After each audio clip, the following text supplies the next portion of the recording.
Hello and welcome to another video on smart tricks on Excel. Carefully watch the video till the end to learn some more amazing tricks on Excel. Instead of using the filter like this, let us see how we can use the option slicer.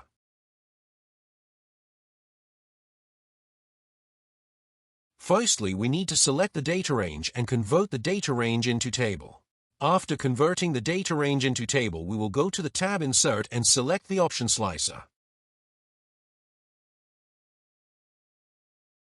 See, this is how it is done.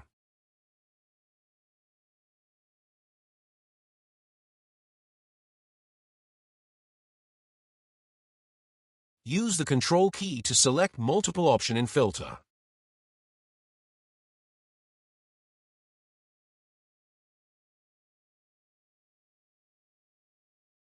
Don't forget to put a like and subscribe my channel.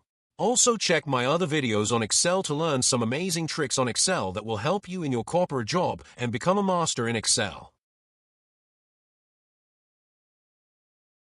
Now let us see how to add borders automatically to our data range.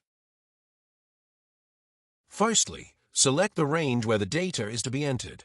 After selecting the range, we have to use the option Conditional Formatting under Home tab. Select New Rule. Select the last option.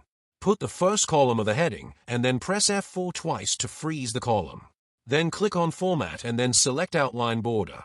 Now click OK and see the result.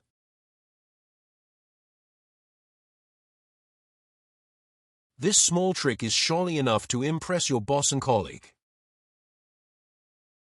Thank you very much for watching the video till the end.